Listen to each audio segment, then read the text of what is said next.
Good afternoon to all.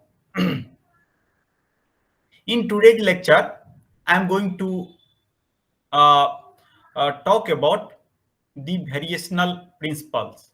Okay, and in the previous class, we have already talked some flavor of the optimal control, how basically optimal control problem and calculus problem is related.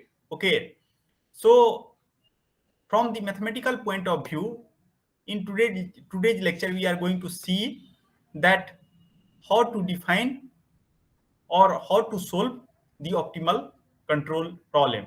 And for that, this principle is very important, that variational principle. Okay, so our main aim to cover the variational principle first, and after that, using that variational principle, we are trying to solve optimal control problem. Okay, so since solving optimal control requires extra effort, and due to that it is not possible to cover that part in today's lecture. So in today's lecture, I am just going to focus on the variational principles. Okay, so let us start the today's lecture.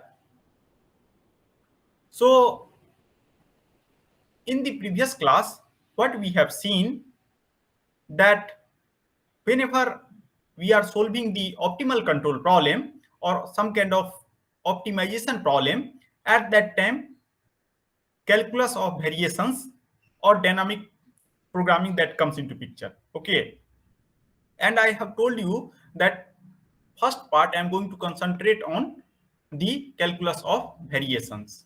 Okay, so if you see the calculus of variation, that is concerned with the extremal of the function.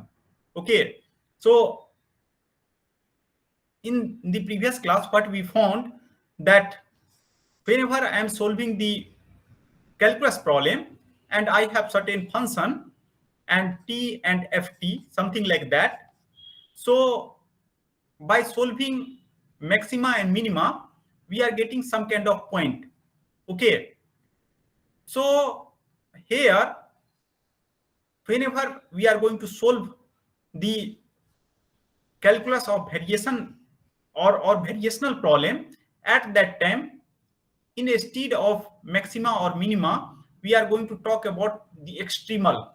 Okay, and at that time, extremal of something is not a point, that is some kind of function. Okay, so same kind of things I have written here. The calculus of variation is concerned with the extremal of functions whose domain is an infinite dimensional space. Try to understand this point, and that space is nothing but the space of curve. Okay, so and such functions are called functional. Okay, it means that whenever we are defining some kind of functional, their argument is nothing but the space of curve. Okay,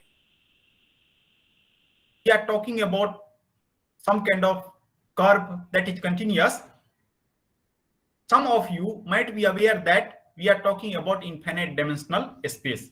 Those who are not familiar, please do not worry at this particular point. Okay, so in next semester, when you will learn the linear algebra, then you are able to understand that why whenever we are talking about curve in some space, then their basis is or that is infinite dimensional or basis is infinity.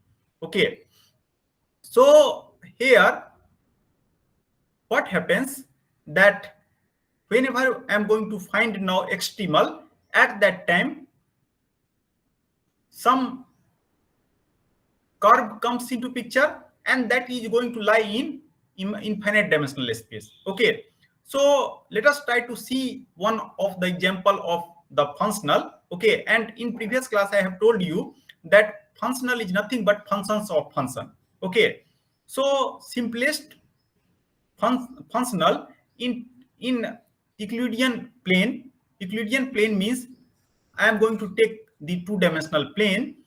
Here I am assuming that one axis is time and another axis is x. Okay, and in this particular space, okay, I am going to define curve.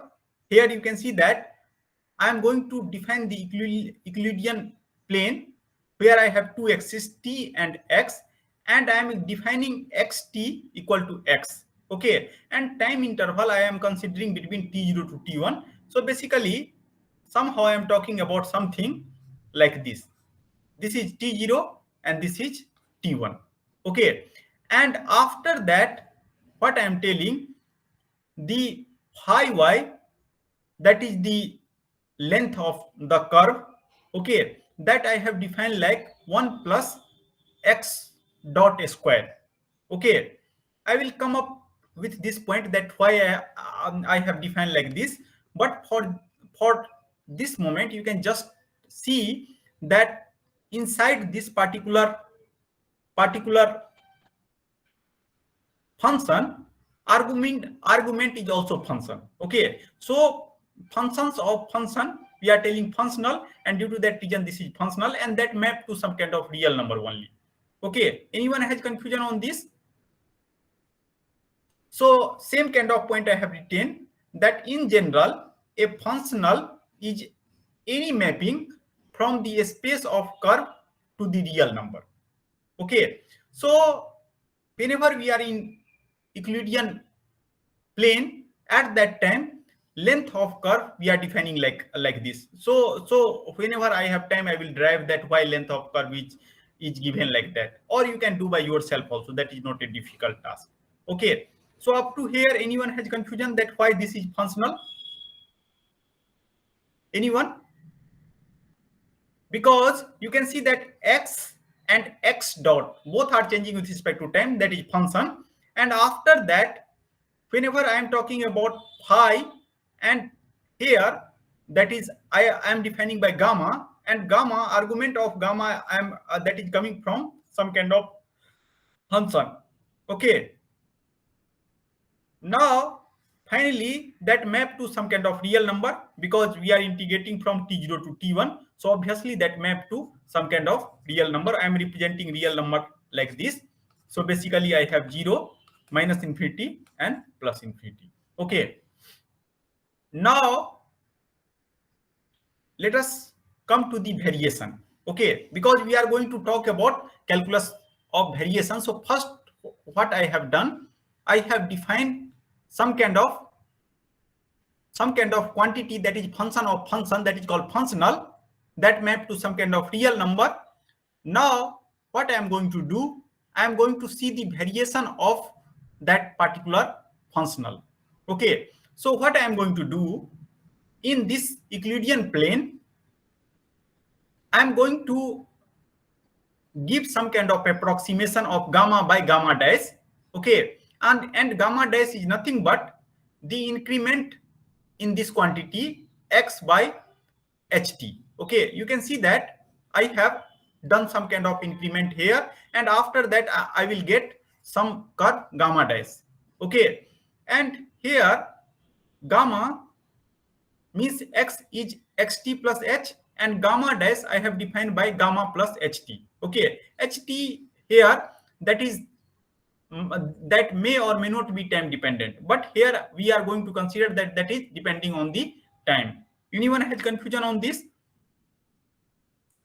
Now what I am going to do, I am going to define the increment. So once I change this gamma by gamma dash, and in the previous slide we know that whatever functional I have taken, functional I have defined like phi gamma, and that is something like 1 plus x dot square root something like that dt, okay. 1 square root is already here, so sorry for that, I have to remove that. So into, and t0 to t into dt, something like that, okay. So now what I am going to do, I am going to make another gamma dash, and gamma dash equal to gamma plus h. So this phi is also going to change, so I am going to define increment like phi gamma plus h minus phi y, okay. And this is the definition, we have to believe on this definition. So a functional phi is called differentiable if phi gamma plus h minus phi y, and here you can see that f plus r I have written. So everything I am going to express using mathematics now. In previous class we have seen that whenever we are taking increment, after that we are taking Taylor series. So same kind of information basically mathematically I am going to transmit here, that f depends linearly on h. Okay, whenever I am telling something is linearly on h, it means that that will satisfy the property of additivity and homogeneity. Okay, and after that I am going to neglect the higher order term. Whenever we are doing Taylor series expansion, you might have seen that we are neglecting the higher order term. So I am representing that all a higher order term by r and h square. So big O notion means whenever we are telling that, okay, what does it mean? Physically, it means that if you see the variation of this, then contribution of this r is lesser than the contribution of f. Okay, that is the interpretation. Okay, and what I am assuming that ht, that is less than epsilon, and dh by dt, that is also less than epsilon. Under this assumption, it is possible to show that r is also very small, where c is some constant. Okay, so and this linear part of increment fh is called the differential. Okay, so how basically we are defining the differential? Mathematically we are taking the increment, and during increment I am just going to collect the linear term. Okay, whatever increment I am going to take, that is very small, and due to that reason extra term r is also small. Okay, so whatever increment, linear part of increment we are getting, that I am going to define as a differential. So this is the definition of the differential of the some kind of functional. Anyone has confusion on this definition? Anyone? No, sir. Okay. Now let us come to the approximation part. From approximation, at least we get one new definition, that is definition of the differential. Okay. Now let us come to the variation of the curve. So it can be shown that phi is differentiable and its differential is uniquely defined. Okay, so next slide, what I am going to do now, I am going to take or define the derivative of this functional phi. Okay, and differential of functional is also called the variation. Okay, so what we have done, first we have taken the increment, and inside the increment what we found, that phi gamma h minus phi gamma is f plus r. Okay, and I am telling that now I am going to collect this term f, that is going to dominate over this particular term. Okay, if increment has certain property, so this particular f which is called differential, that is also called the variation whenever we are talking about the functional. Okay, and h is the called a variation of the curve. Whatever h I have taken, that is called the variation of the curve. Okay, and due to that reason name is variational calculus. Okay, and in calculus we know that we are using the operators like derivative operator, integral operator, these kind of things. Due to that reason people are telling variational calculus. Anyone has confusion? Okay, now what I am going to do, I am going to define something. So again I have considered the Euclidean plane. So curve is going to lie in this plane. I have this plane where x and t. So this plane, I will tell you that what is meaning of Euclidean whenever I am going to deal with the linear algebra. Okay, and x dot is dx by dt. Okay, now what I am going to do, I am going to define some kind of generalized function L. Okay, so when I have considered the length, so using length I have defined the functional, but I can define more generalized generalized way for any kind of curve. Okay, so at that point it might possible x and x dot both are involved. Time is also explicitly involved, and due to that reason, in the whenever I am just considering the length, at that time variation is just t0 to t, and after that t0 to t1, 1 plus x dot square dt, something like this. Here, this is here. So, but if you see the generalized one, so generalized length you can interpret generalized length of curve in some space or some space where t and x, that is given like this. It might possible that is Euclidean space or not Euclidean space. Okay, if that is Euclidean space, then I can substitute L by root under a plus b square. You can see that here a represent for x, b represent for x dot, and c represent for t. Okay, so in this way, now we are going to generalize the functional. Okay, so this is the definition of the functional, but we have to make sure that is going to map to some real number. Then that is only the definition of functional. And here, this is the function. This is the function, and you can interpret time as a some kind of independent quantity. Anyone has confusion? Now let us come to the next part. This is the theorem. So theorem is telling that differential of this generalized, whatever generalized functional we have defined, that is given by this particular formula. Okay, so in order to come up with this formula, we know how to define the differential. We have already seen that I have to take the increment. Okay, and in this particular increment, I have to collect some part which is linear. So similar kind of things I have done. Phi gamma plus h. So whenever I am writing phi gamma plus h, so each quantity x is incremented by h, and I have already told you that h is time dependent. So x dot plus h dot comes into picture, and t. I am not considering any increment in terms of the time. Okay. Now, if I will do this kind of manipulation, and if I apply Taylor series approximation, it is possible to show that here I have same number like L x dot t, that is going to cancel out, and after that I have to take partial derivative of this L with respect to first independent quantity, or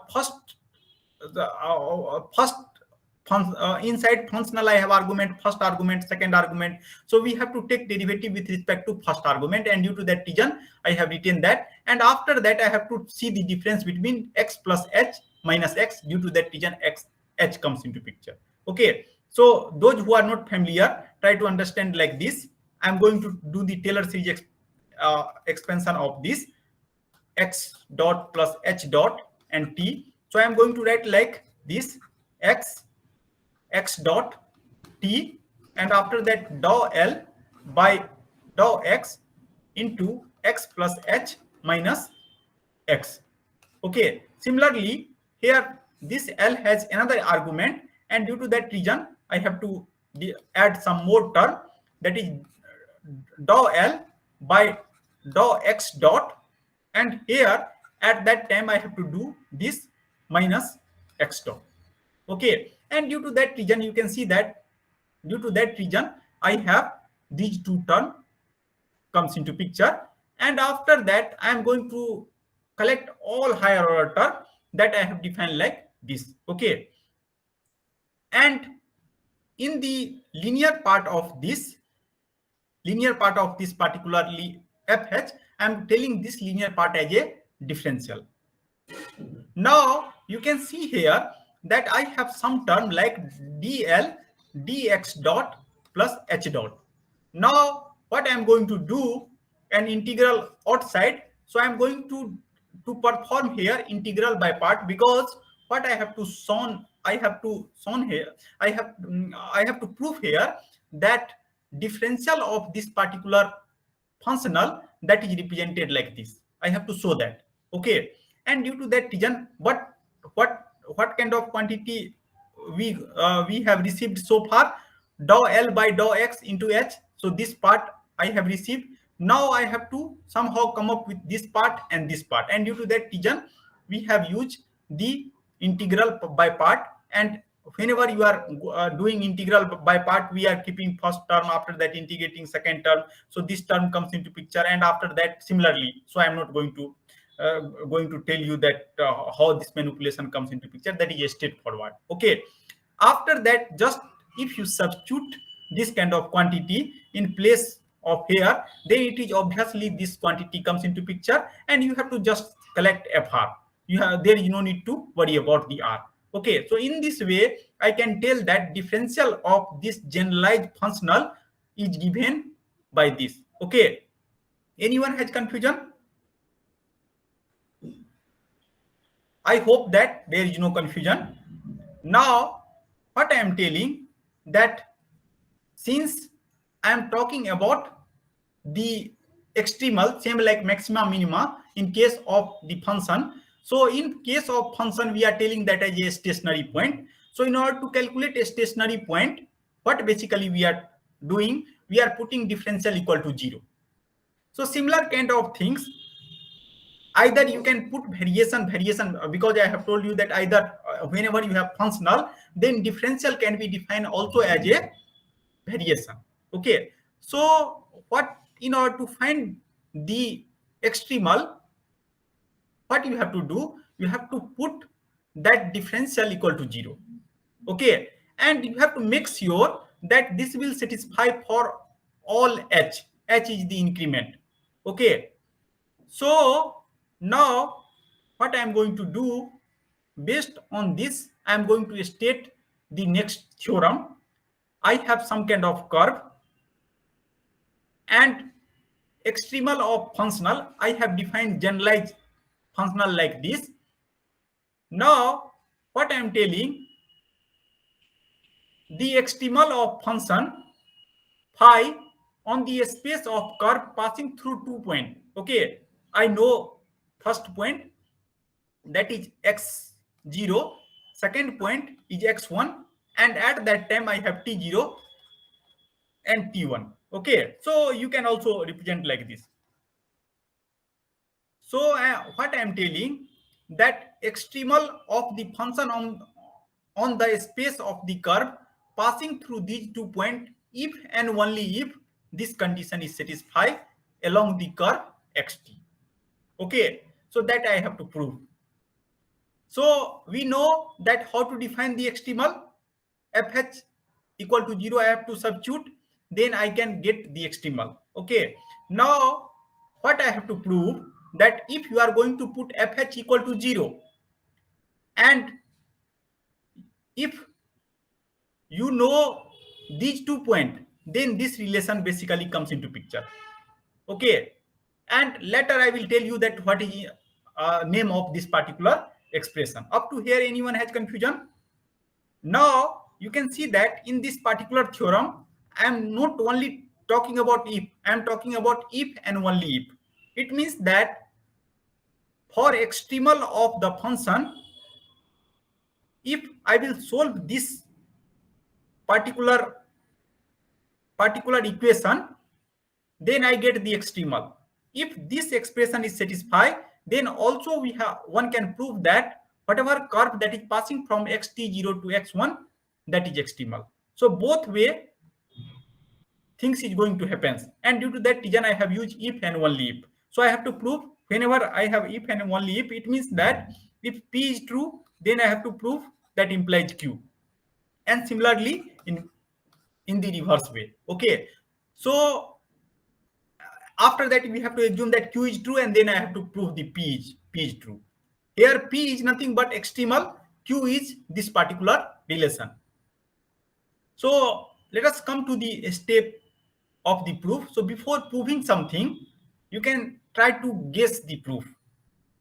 So here you can see that whenever extremal comes into picture, at that time variation or differential of the functional, that should be 0. And in the previous theorem, I have already calculated how the variation of some functional. Okay, so if you put this equal to 0, you can see that what I have to prove, that this quantity equal to 0 somehow, and this quantity is not present, then only I can tell that this theorem is true. Whatever theorem I have, this theorem, okay, and using that theorem only I can able to get what is the extremal of the function.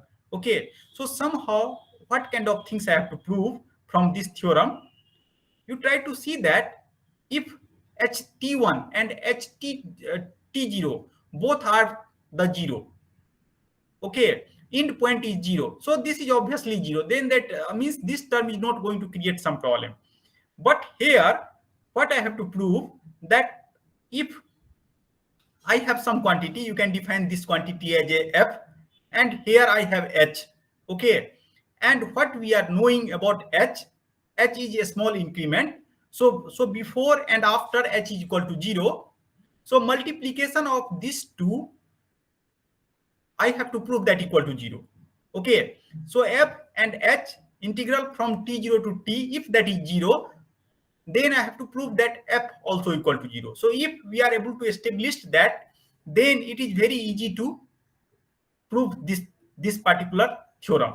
Okay, and let us try to see this lemma. So whenever we are writing paper, so we have some main result. Okay, so what is very, very important result in this particular slide? First result, that how to calculate the variation, okay, or differential of functional. Due to that reason I have written the theorem. Second important result, that whenever you are calculating extremal, then what kind of end product comes into picture, and what we found, that end product is nothing but this kind of equation. Okay, and due to that reason I have given these two things name as a theorem. Okay, but during the proof of this I need some help. What kind of help I require? I have to show that if f into h from t0 to t, if that is 0, then equivalently f equal to 0. So that I have to show, and due to that reason, next result I am telling that this result is important but not so much important, and due to that reason we are giving name as a lemma. Okay, so those who are new PhD students or master student, please try to understand the difference between theorem, lemma, definition, assumption, axioms. Okay, that is already recorded, and online I have kept that, because whenever you are going to write paper, so these kind of things you have to write. Okay, so here you can see that if a continuous function ft, so ft is some kind of continuous function, and that is going to lie between t0 to t1, and if they satisfy this kind of relationship for any continuous function ht with this particular relationship, means ht is only exist between t0 to t1, so boundary point that is equal to 0, then ft equal to 0. Okay, so this lemma is suggesting this particular thing. Okay, and you can see that from here what I am telling, that ht is exist in between, okay, and beyond that, that is equal to 0. So it means that, and I am telling that integral inside this equal to 0, so obviously ft equal to 0. So that is obvious from here, but this is the mathematical way to prove it. You can take any ht of this particular form.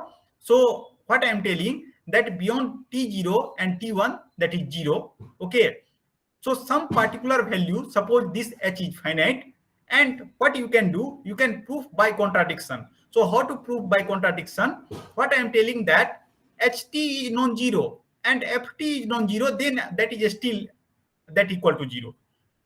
If that is possible, then I cannot tell that ft equal to 0, or ft, this symbol is telling that equivalent to 0.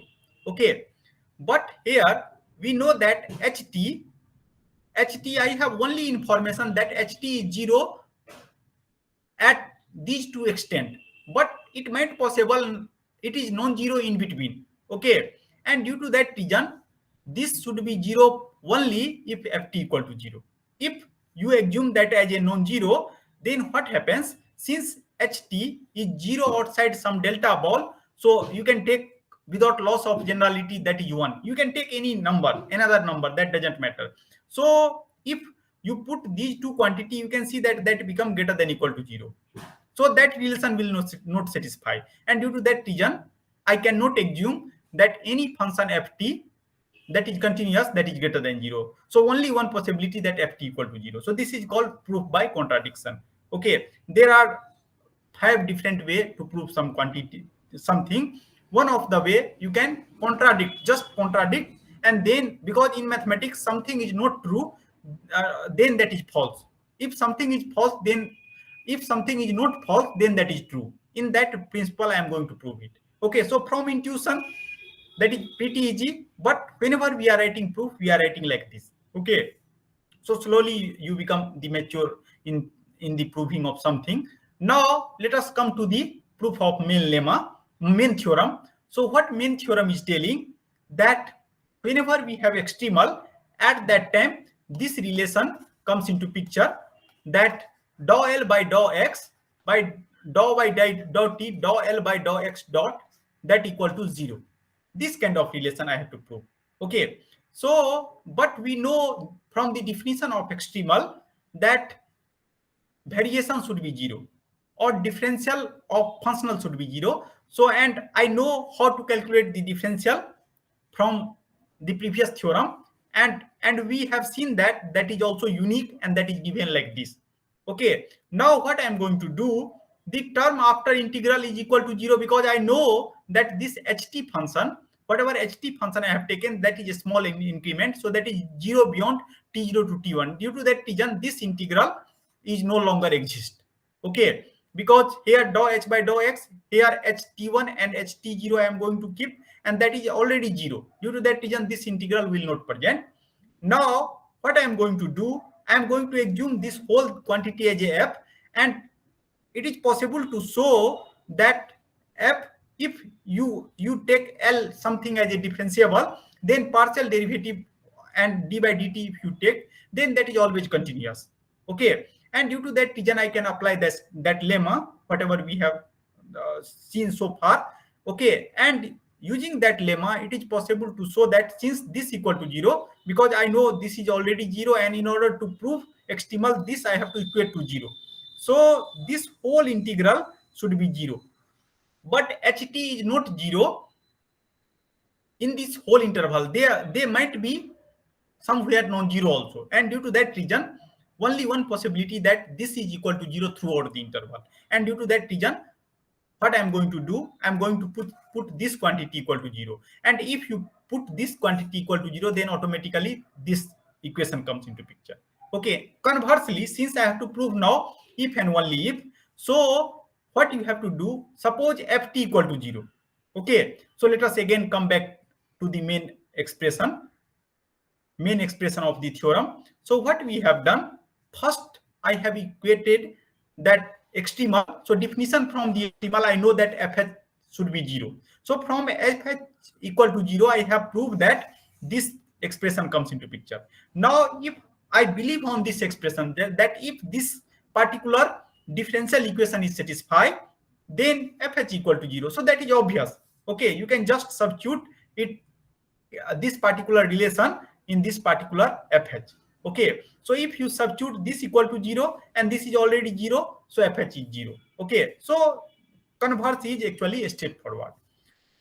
Now in this whole manipulation, actually we come up with some very elegant differential equation, and this particular differential equation is called Lagrangian equation. Okay, so d by dt dou L by dou x dot minus dou L by dou x, this is called Lagrangian equation.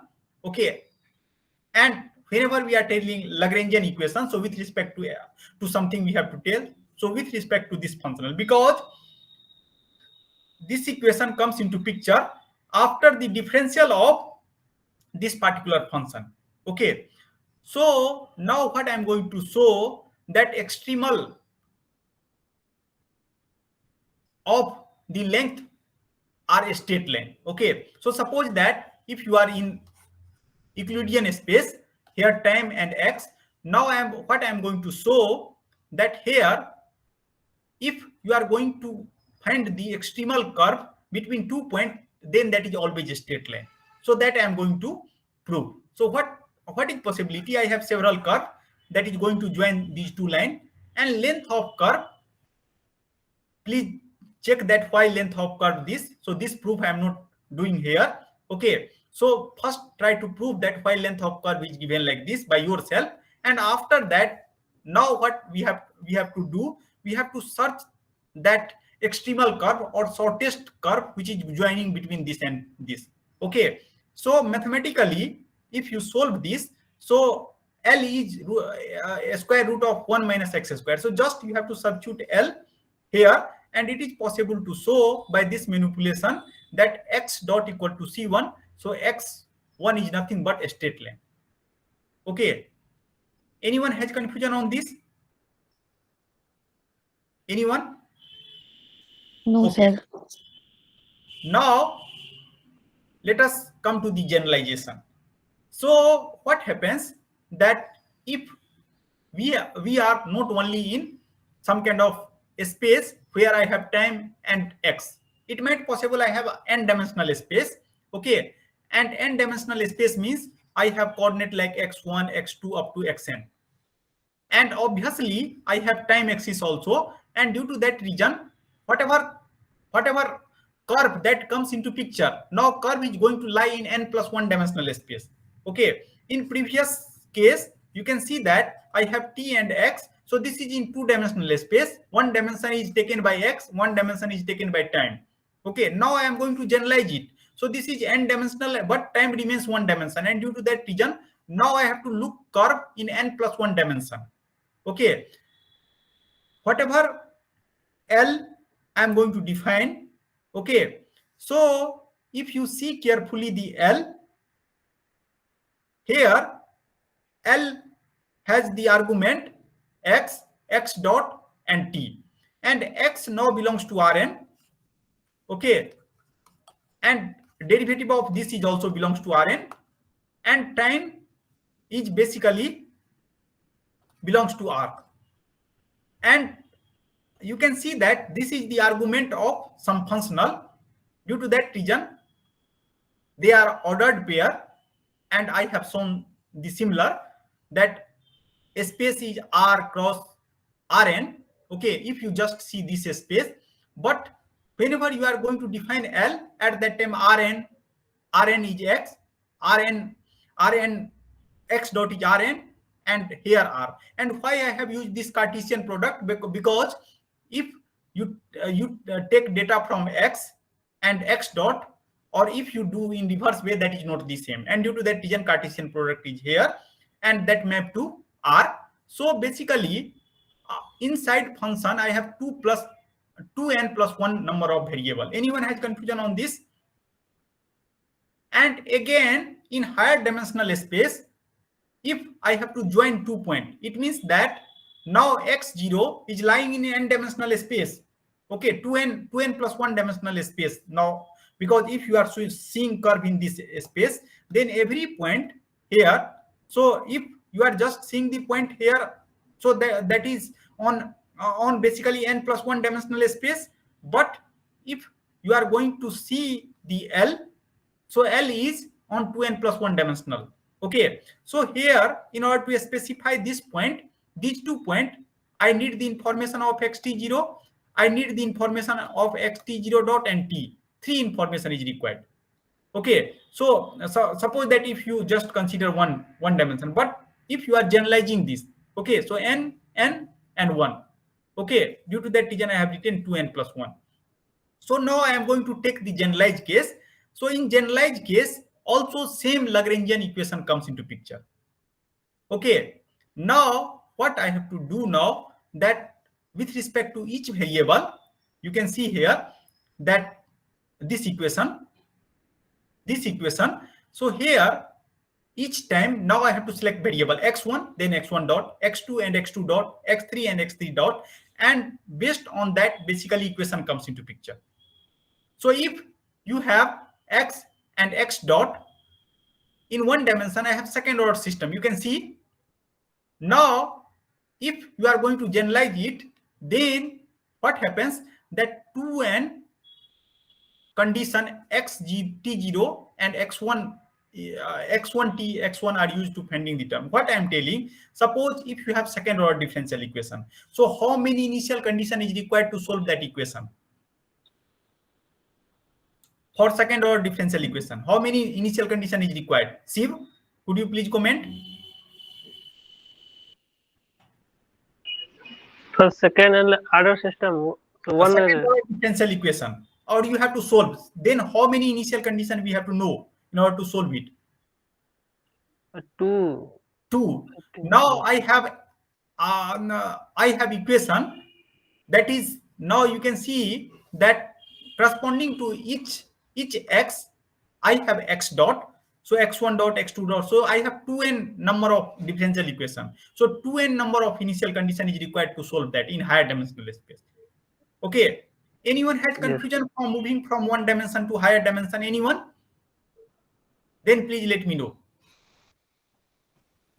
Okay, now one more important point here, that I have defined some curve gamma and I have choose some coordinate system, and with respect to that coordinate system, so I have Cartesian coordinate system and I have defined the length like this, x1 dot a square plus x2 dot a square. In this way I have defined the length, something like that. Now you can see that another person comes into picture and they have defined the length using the polar coordinate system. Now it is possible to show again same Euler-Lagrange equation comes into picture if you are going to find the extremal path, okay, or extremal curve, which is going to minimize or extremize this particular functional. Okay, so what does it mean? Anyone, could you please comment? That suppose I am telling that I have selected two different coordinate system. Okay, one coordinate system I have selected Cartesian and another coordinate system I have selected polar. Again, that is going to satisfy same kind of equation. Okay, so what does it mean? Anyone, could you please comment about this? So it is independent of the choice of coordinate system. Okay, so due to that reason, means whenever you are going to apply Newton's fundamental law, at that time you might have seen that coordinate system is very important. Okay, frame of reference, inertial, non-inertial, that is very important. What is here, what kind of consequence here comes into picture? Later I will relate this Lagrangian with energy. It is possible to show that is independent of the coordinate system. Okay, so most of time we are going to trying to develop some kind of theory which is independent of the coordinate system, then that become more relevant. Okay, so that kind of things basically. So now there is no need to worry whenever you are solving the optimal control or extremum of some functional. At that time there is no need to worry about the coordinate system. Okay, any coordinate system will satisfy this kind of relation. Now one more important point, you can see that in this way we can easily describe in any coordinate a different equation for the family of a straight line. Okay, so what happens, you know that if I have some kind of curve, then extremal path is nothing but a straight line. Now you can select the different coordinate system. It might possible in different coordinate system I have different way to express the linear line. Okay, so this expression is also telling how to find the straight line in different coordinate system. Anyone has confusion on this point? Because we know that extremal, if we are going to talk the length, that is a straight line. Okay, so same fact, obviously we are just concentrated on the very simple example.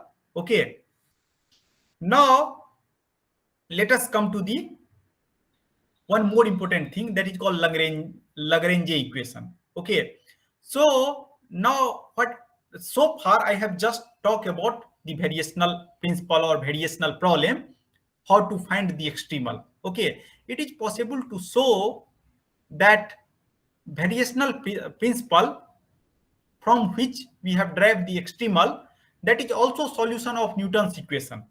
Okay, so if you see the Newton's equation, that can be written like this. Okay, this is somehow responsible, this whole term is responsible for the kinetic energy part, and this is responsible for the potential energy part. Okay, so we are going to compare these two now. Okay, so how basically one can compare this? I have to again start with the functional. Okay, so what I am telling, that motion of mechanical system, suppose this equation represents the motion of mechanical system. Basically, I haven't derived in this lecture how basically this equation comes into picture, but if you will do that rate of change of momentum equal to force, then same expression basically comes into picture. So that is coincide with the extremal of the function. And here you have to define this L in some very specific way. Okay, so here how to define L? You have to define kinetic energy minus potential energy. Then it is possible to show that this mechanical system, okay, is related to the Lagrange equation or Euler-Lagrange equation. Okay, so or if I have this kind of functional, okay, and if I will extremize this function, okay, if I will solve the variational problem, then it is possible to show that this kind of equation comes into picture. So that is vice versa. Okay, so how to prove that? I am assuming that potential energy is just function of the configuration, and kinetic energy is the function of rate of change of that. Okay, so now if you calculate dou L by dou R, then and L, how basically we are defining L, that is called Lagrangian.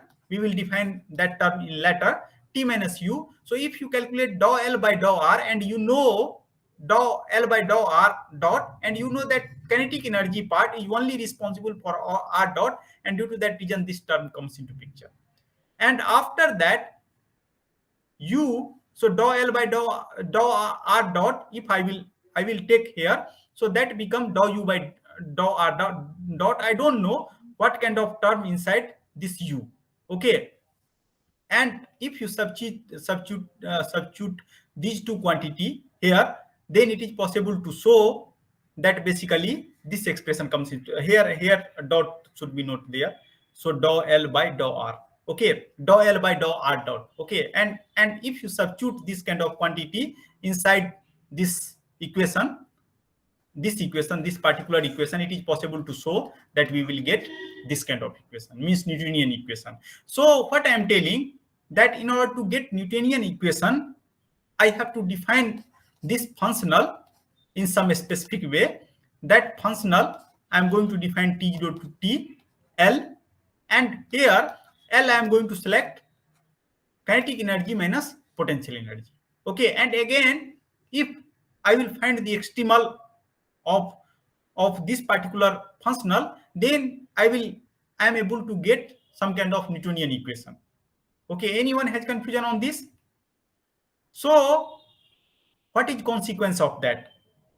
Consequence is that I can able to use this kind of method to do mathematical model of some kind of system, some kind of mechanical system or electromechanical system. Now just what you have to do, you have to calculate the kinetic energy and potential energy. You have to take kinetic energy minus potential energy, and after that what you have to do, you have to find, either you can find some functional and take the increment of functional equal to 0, then you come up with the Lagrangian equation. Okay, and due to that reason if you see the physics, then in physics some terminology is there, and terminology L based on L I have defined the functional, so that is called Lagrangian. Okay, so Lagrangian we are telling whenever we are using the mechanics. Okay, but you know that variational problem is not only limited to this class or only for this physics problem.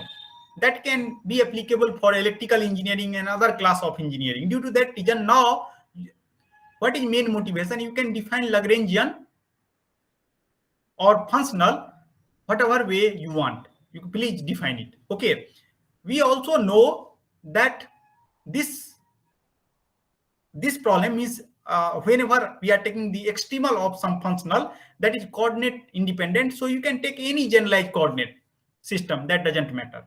Okay, now dou L by dou Q dot, that is called a pi, that is called generalized momenta. Okay, and dou L by dou Q, that is called generalized force.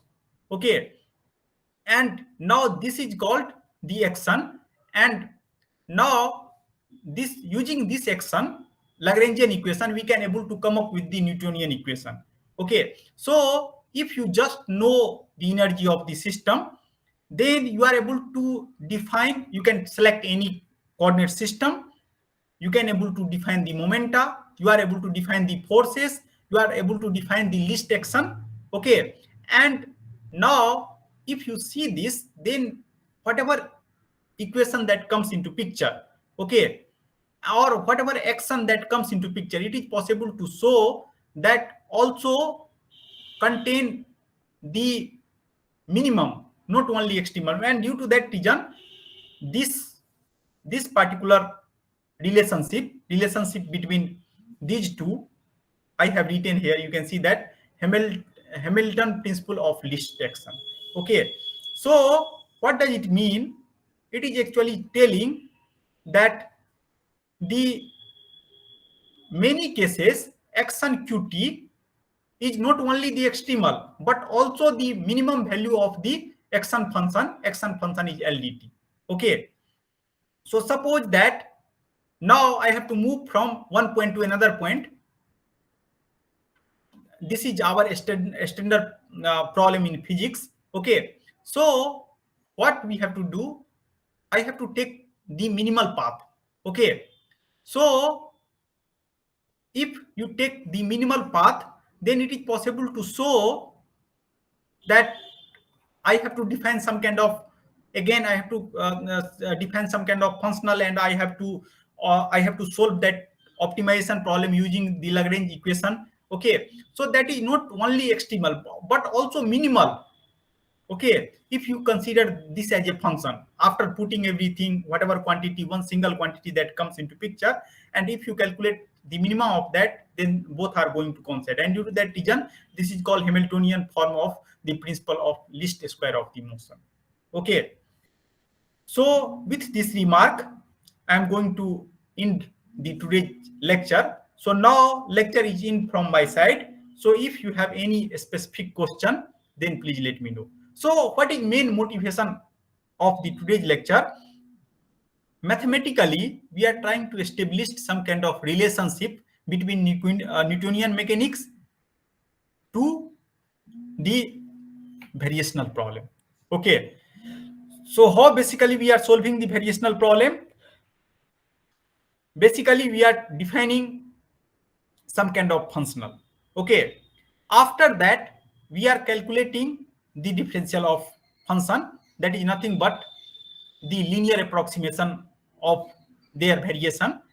And after that, what we have done, we are putting that variation equal to 0. Then we come up with the Lagrangian equation. And what is beauty of that you can select any coordinate frame, that equation is anyhow that is going to satisfy. Okay, so that is not coordinate dependent. And after that, in last, what we have shown that how Lagrangian or how Newtonian equation that comes into picture if I specialize my functional in terms of the potential energy and kinetic energy. So now suppose you have to do mathematical model of some system, and if you know the energy of the system, so you using help of this you are able to do the mathematical modeling also. Okay, if some kind of force comes into picture, then what you have to do in this particular equation, some change comes into picture, d by dt dl by dq dot minus dl by dq equal to that force ft. Just you have to do that kind of modification, and it is possible to show that you are come up with the mathematical model. Okay, so today's lecture is not only applicable for the solution of optimal problem of some or extremal problem of some functional, but using that lecture you are also able to perform energy based modeling. Okay, if you have some kind of mechanical system, electrical system, or some kind of system where you can sketch some kind of equivalence of energy like kinetic energy, potential energy, and then you can apply this kind of theorem. Okay, then you are also able to come up with some kind of mathematical equation. Okay, so that mathematical modeling part I am going to cover in E312, that is a bachelor level course. Okay, I am again going to repeat same thing, and after that I'm going to talk about the mathematical modeling. So those who are interested in mathematical modeling part, please see that lecture. That lecture come after several classes, means after about 10 classes I will talk about Lagrangian modeling. Okay, at that time, or energy based modeling, then at that time I will talk about that. Now in next class what I'm going to show that I have here talk about Lagrangian, and after that one another way you can see that whatever L I have defined, that is difference between kinetic energy minus potential energy. So that is not total energy. Okay, now suppose if I consider the total energy, okay, then how basically some modification comes into picture. Okay, so that part I will cover in the next class. Okay, so now session is open for the question. So if you have any question, then please let me know.